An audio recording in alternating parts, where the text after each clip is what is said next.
চোখ নেই তার, কিন্তু ন্যায়ের জন্য লড়াইয়ে কেউ তাকে হারাতে পারে না।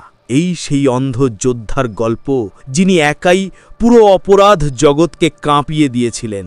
ভিডিওর শুরুতে দেখা যায় একজন অন্ধ মানুষ বৃষ্টি থেকে বাঁচতে একটা ছোট কাঠের কুটিরে ঢোকে পড়ে। সে পুরো ভিজে গিয়েছিল, তাই ভেতরে ঢোকেই কাপড় খুলে শোকাতে শুরু করল। কিন্তু সে জানত না সেই কুটিরে আগেই একটা মেয়ে লুকিয়েছিল। মেয়েটি ভয় পেয়েছিল যদি লোকটা খারাপ হয়, তাই একদম নিঃশব্দে লুকিয়ে রইল, এমনকি নিঃশ্বাস নেওয়ার শব্দটাও বন্ধ করে দিল। অন্ধ লোকটা ভেবেছিল ঘরে কেউ নেই, তাই নিশ্চিন্তে ভেতরে ঘোরাঘুরি করতে লাগলো। মেয়েটির চোখ পড়ল অন্ধ লোকটার টাকা ভর্তি থলেটার দিকে, আর তার মনে খারাপ চিন্তা এলো। সে চুপি চুপি থলেটা নেওয়ার চেষ্টা করল, কিন্তু ঠিক তখনই অন্ধ লোকটা আবার ফিরে এসে সেটি ছুঁয়ে দেখল। সুযোগ না পেয়ে মেয়েটি চুপিসারে সরে গেল। বৃষ্টি থেমে গেলে লোকটা আবার রওনা দিল। পথে দুজন দুষ্টু লোক তাকে খেতে বসা দেখে একটুখানি কাদা তুলে তার ভাতের উপর ফেলে দিল। খাওয়ার সময় অন্ধ লোকটা অদ্ভুত কিছু টের পেল। কান পেতে দুজনের অবস্থান বুঝে নিল এবং শেষ পর্যন্ত তাদের নিজেদের কাজের শাস্তি পেতে হলো।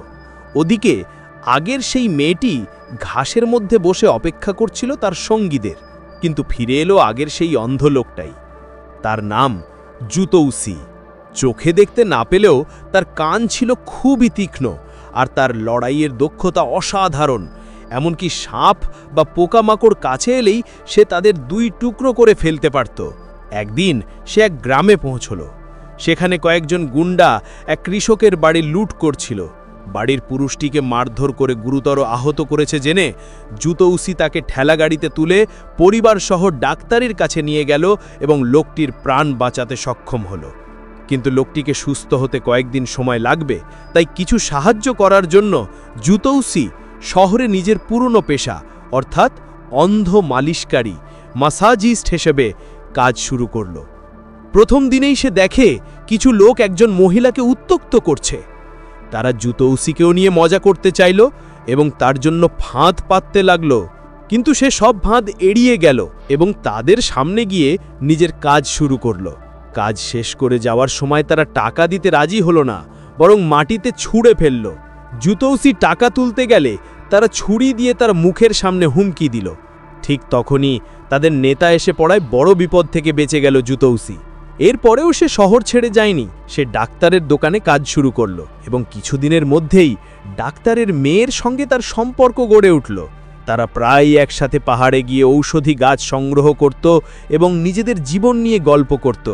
সবকিছু যেন খুব সুন্দরভাবে চলছিল, কিন্তু ফেরার পথে আবার বিপদ দেখা দিল। এক রাতে বাড়ি ফেরার সময় হঠাৎ একজন মহিলা তাকে অনুসরণ করতে শুরু করল। অন্ধ লোকটা তখনই এক পরিচিত গন্ধ পেয়ে গেল। সেই গন্ধটা সে আগে কুটিরে আশ্রয় নেওয়ার সময়ও পেয়েছিল। এবারেও সেই একই গন্ধ তাকে উত্তেজিত করল। মহিলা, যার নাম শাওমেই, তাকে বলল যেন সে এই গুন্ডাদের কাছ থেকে দূরে থাকে, না হলে গন্ধটা আরও শক্তিশালী হবে। কিন্তু শাওমেই তার কথা না শুনে বাইরে চলে গেল। তবুও শাওমেইয়ের গন্ধ আবার পেয়ে জুতৌসি খুশি হয়ে গেল। পরদিন সে ডাক্তারের মেয়ের সঙ্গে পাহাড়ে গিয়ে আবারও ঔষধি গাছ সংগ্রহ করল। একদিন জুতৌসি একজন বৃদ্ধের সঙ্গে দেখা পায়।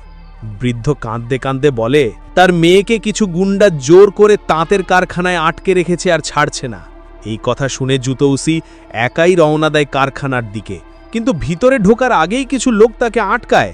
সে কারোর কথাই শোনে না, সোজা তাদের সঙ্গে লড়াই শুরু করে এবং তাদের বড় সাহেবকে ডেকে আনতে বলে।